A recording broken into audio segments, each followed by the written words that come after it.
कौन कौन सी हैं? What are they?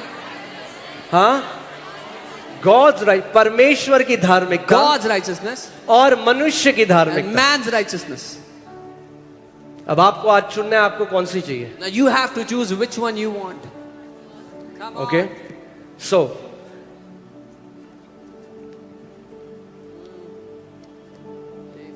सो उन्होंने क्या किया? परमेश्वर की धार्मिकता के अधीन अपने आप को नहीं किया। So what they did not do was they did not submit themselves to the righteousness of God. क्यों नहीं किया? Why did they not do so? क्योंकि वो अपनी धार्मिकता स्थापित करना चाह रहे थे। Because they were trying to establish their own righteousness.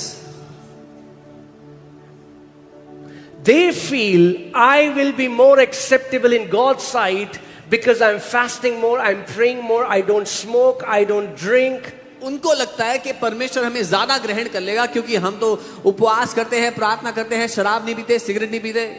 आपको याद है एक दृष्टांत प्रभु यीशु मसीह ने बताया। वो कह रहा है 2 लोग मंदिर में आए, एक फरीसी और एक पापी। फरीसी ने कहा, ओ परमेश्वर तेरा धन्यवाद हो, मैं इस पापी मनुष्य की तरह नहीं हूं प्रभु, मैं हफ्ते में 3 बार उपवास रखता हूं प्रभु, ओ तायत भी देता हूं परमेश्वर, ओ सारे धर्म कर्म के काम करता प्रभु, धन्यवाद, मैं इस तुच्छ मनुष्य की तरह नहीं हूं। Jesus told a parable that 2 people came into the temple. There was a Pharisee and there was a sinner, and the Pharisee said, thank you God that I'm not like this sinner. I fast 3 times a day, I give tithe and I do all the good things. I'm not like this lowly man. और जो पापी था उसने कहा, प्रभु मैं इस लायक भी नहीं कि मैं अपनी नजरें स्वर्ग की तरफ उठा सकूं। और यीशु ने कहा, परमेश्वर की नजर में ये जस्टिफाइड हुआ, ये धर्मी ठहरा, और इसकी प्रार्थना परमेश्वर ने नहीं सुनी, क्योंकि जब आप अपनी धार्मिकता लेकर परमेश्वर के पास जाओगे, परमेश्वर मनुष्य की धार्मिकता को ग्रहण नहीं करता है। But this man who he said was a sinner, he said, Lord, I cannot even lift up my eyes to heaven. And Jesus said, this man's prayer was accepted. He was righteous in the sight of God. But God did not receive that man's prayer because God does not accept man's righteousness.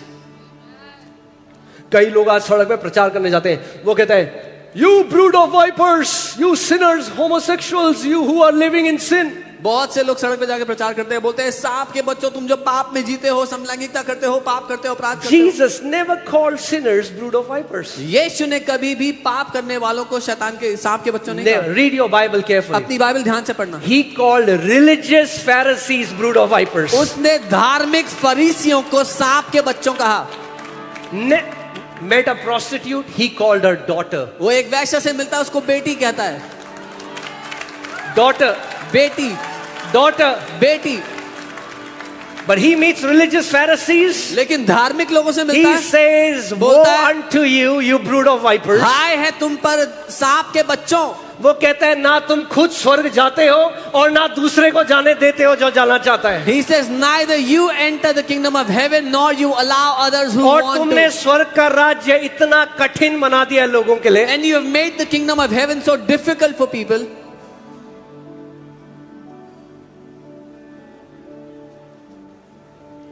Amen. आज धर्म के बोझ से परमेश्वर set free कर रहा है आपको। Today God is setting you free from the weight of religion.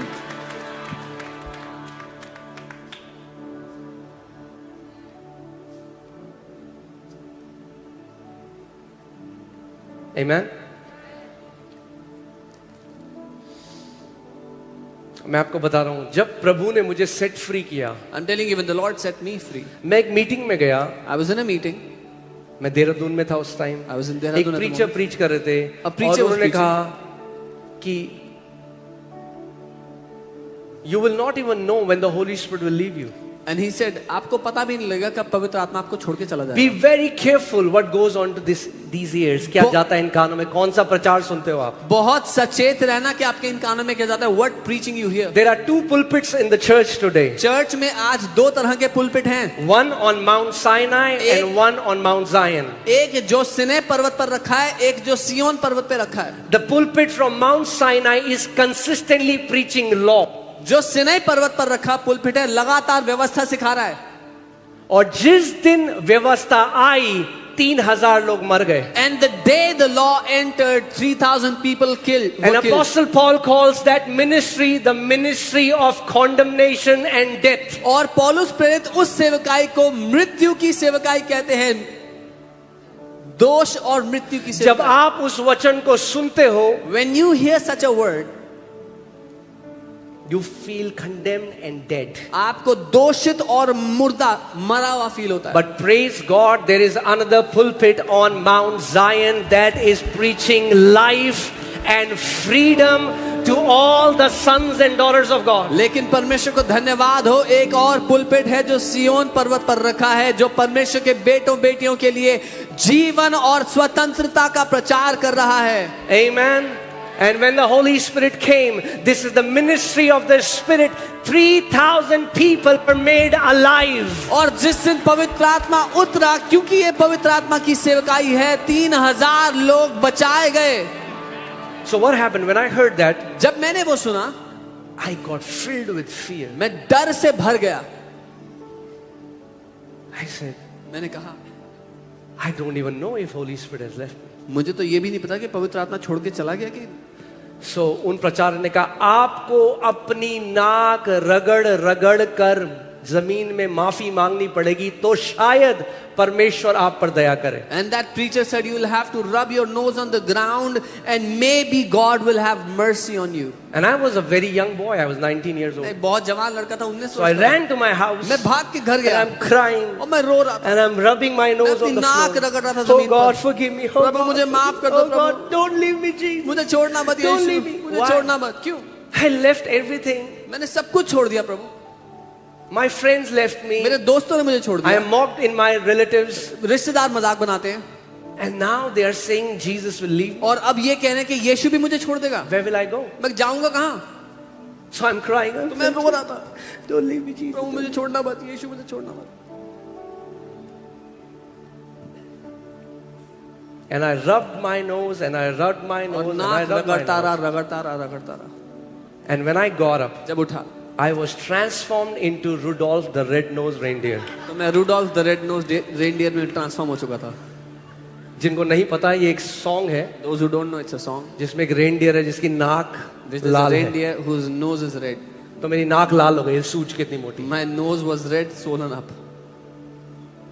धर्म का आत्मा एक दासत्व का आत्मा है. The spirit of religion is the spirit of वो bondage. आपको दास बना देगा It और will- आपको दासत्व काम कराता रहेगा और आप जिंदगी भर डर में जियोगे. आपको नहीं पता होगा अंत तक क्या परमेश्वर मुझे एक्सेप्ट करा भी है, या आखिरी में यीशु मुझे देख के बोले, कौन है तू, मैं तुझे नहीं जानता, चल भाग जाए यहाँ से. That spirit will make you a slave and fill you with fear and will make you do works all your life to try and earn a place, and you don't even know that at the end will Jesus say, I don't know you, get out of here.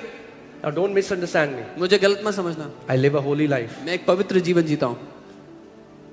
मैं एक पवित्र जीवन जीता हूं, मगर मेरा भरोसा उस पवित्रता में नहीं है जो मैं जीता हूं, उस पवित्रता में है जो मुझे सेत मेत में यीशु मसीह में विश्वास करके मिली है. I live a holy life, but my confidence is not on the life that I live, but the holiness that I have received freely from Him.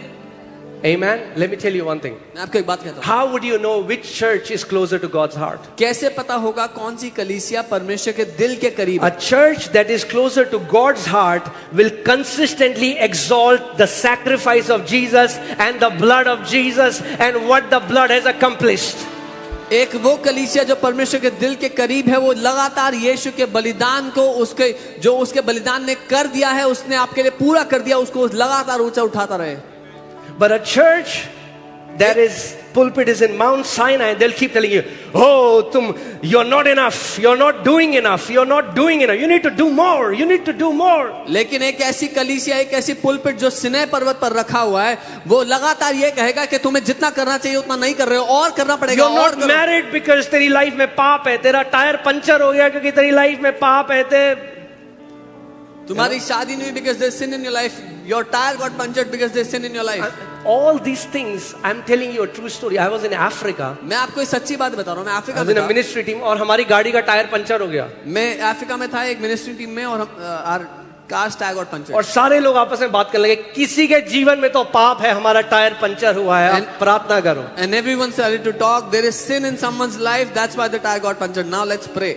And they were prayer warriors. और वो- Then I knew, Lord, your people don't know what is righteousness. तब मुझे मालूम हुआ कि प्रभु आपके लोग नहीं जानते धार्मिकता होती क्या चीज है. Not just Jews, so many Christians are ignorant of God's righteousness. सिर्फ यहूदी नहीं, मसीही भी है बहुत सारे जो परमेश्वर की धार्मिकता के बारे में कुछ नहीं जानते. Why? Because they are trying to establish their own righteousness. क्योंकि वो अपनी खुद की धार्मिकता को स्थापित करने में लगे पड़े हैं.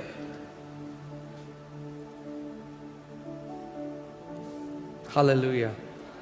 The Bible says cross is a stumbling block for Jews and it's foolishness for Greeks. Bible कहती है जो क्रूस है वो यहूदियों के लड़खड़ाने के लिए पत्थर है और यूनानियों के लिए मूर्खता है. यहूदी यानी, लेट्स टेक इट, क्रॉस की कहानी जो रिलीजियस लोग हैं उनके लिए ऑफेंस हो गए. ये क्या बोल रहे हो तुम? मतलब क्या तुम ये कह रहे हो अब हमें पवित्र नहीं जीना? That's what they'll say. The story of the cross is an offense to the religious people because they will say, are you saying we don't have to live a holy life anymore?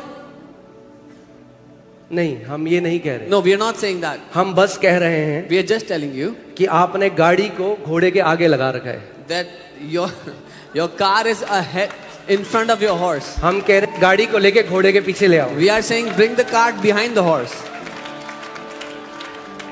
क्योंकि मैं ऐसे जीवन जीता हूं इसीलिए मैं धर्मी हूं. Wrong answer. क्योंकि मैं धर्मी हूं इसीलिए मैं पवित्र जीवन जीता हूं. Because I live like this, that's why I am righteous. गलत जवाब. क्योंकि because I am righteous, that's why I live a life like this. Amen. Because आपने सुना, मैं बहुत बारी, see the thing is when you preach what Paul preached you will be accused and persecuted. जब आप वो प्रचार करोगे जो पौलुस ने किया तो आप पर दोष लगाए जाएंगे, आपको सताया जाएगा. The gospel that Paul preached was heavily, it came under fire by religious Jews. जो प्रचार पौलुस प्रेरित ने किया उस पर बहुत भारी सताव हुआ, बहुत परीक्षा ली गई यहूदियों के द्वारा. And Jesus said, you will be persecuted for righteousness sake. यीशु ने कहा धार्मिकता के कारण तुम सताए जाओगे. मैं आपको बता रहा हूं, अगर मुझे एक ऐसा प्रचारक बनना है जिससे सब कोई प्यार करे, बहुत अच्छा रहे, तो मैं केवल आपको कहूंगा पाप मत करो, पवित्र जीवन जियो, उपवास करो. Everyone will accept me. But the day I started to teach you about God's righteousness, people say, oh देखो, what is he teaching people? If I want to be a preacher loved by everyone, I'll tell you don't sin, live a holy life, do fast, do this, do that. But the day I start to tell you what God's righteousness is, people will start to question me. हमें क्या लगता है? If we tell people that the blood, because of the blood of Jesus, their sins are cleansed, people are going to sin more. We think if we tell people that लहू के कारण आपके पाप धुल गए हैं तो वो और ज्यादा पाप करेंगे. We think that. हमें ऐसा Does the लगता है. Bible say that? पर क्या बाइबल ऐसे कहती है? बाइबल क्या कहती है? What does the Bible say? एक धर्मी फरीसी ने अपने घर यीशु मसीह को बुलाया. A religious Pharisee called Jesus into his house. और एक बाइबल बताती है एक पापी स्त्री And Bible tells us a sinner woman उसके घर में आई came into his house. with the alabaster box. एक जटा मसीह के तेल को लेकर के, इत्र को लेकर के.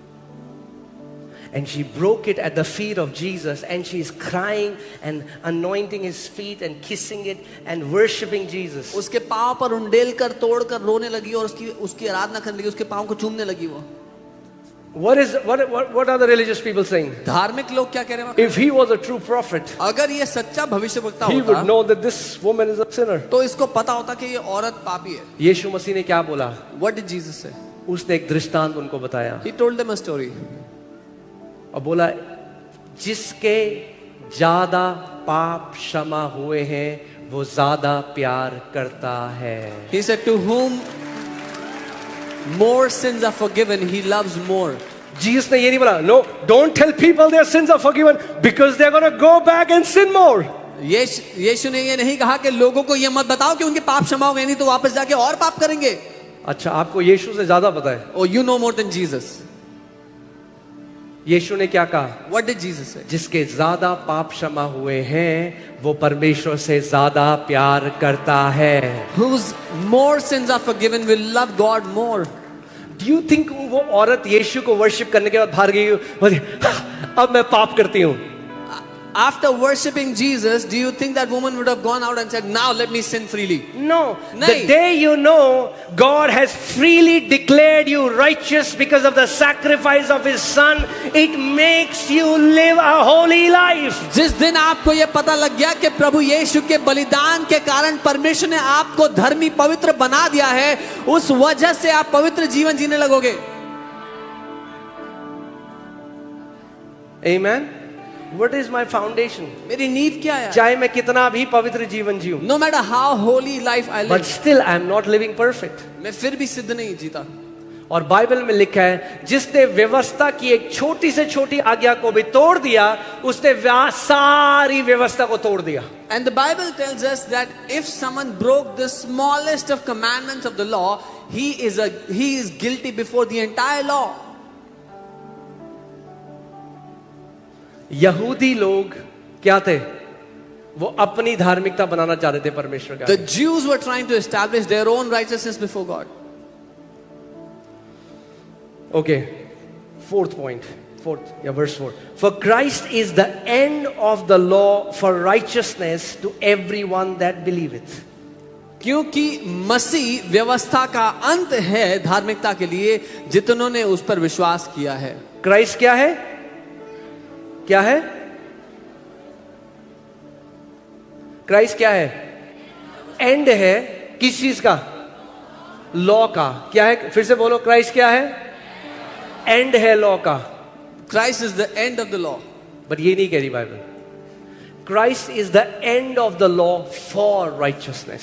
बाइबल कह रही है मसीह व्यवस्था का अंत है धार्मिकता को पाने के लिए। अब व्यवस्था के द्वारा धार्मिकता पे आप नहीं जा सकते। Now you can no longer go towards righteousness. The only through door for righteousness the law. is Christ Jesus. एकमात्र दरवाजा जो धार्मिकता का वो है मसीह यीशु। Amen. That means the day you start to believe in Jesus, इसका you are मतलब made righteous. You are made right in God's eyes. जिस दिन आपने प्रभु यीशु पे विश्वास किया, परमेश्वर की दृष्टि में आप धर्मी बन चुके हो।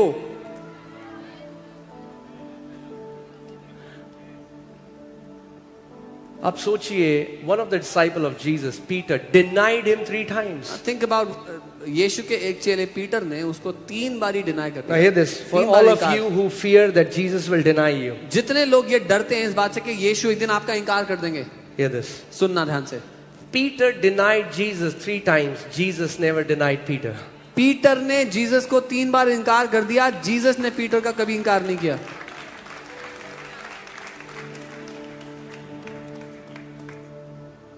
And in this series, we are going to come to all those hard passages where people are like, okay, we are going to go there. और इस सीरीज में हम उन सारे कठोर आयतों पर, कठिन आयतों पर आएंगे जहां लोग कहते हैं चीजें। But hear this. सुनिए, जब यीशु मसीह पुनरुत्थानित हो गया, when Jesus was resurrected, यीशु मसीह ने पतरस को उसका पाप याद नहीं दिलाया, Jesus did not remind Peter of his sin, मगर पतरस को उसका प्रेम याद दिलाया। but reminded Peter of his love. बोला, Peter, son of Jonas, do you love me? बोला, पतरस योना के पुत्र, क्या तू मुझसे प्यार करता है? Jesus didn't say, you wretched, you betrayer, you. यीशु ने ये नहीं कहा तू घृणित पाखंडी, तू तो बड़ी बड़ी बातें करता था। you were saying big things. Jesus didn't remind him of his sin. यीशु ने उसके पाप याद नहीं दिलाए। Jesus reminded Peter that he loves Jesus. यीशु ने पतरस को ये याद दिलाया कि यीशु उससे प्यार करता है। That will lead us to true holiness. ये है जो हमें सच्ची पवित्रता में ले जाता है।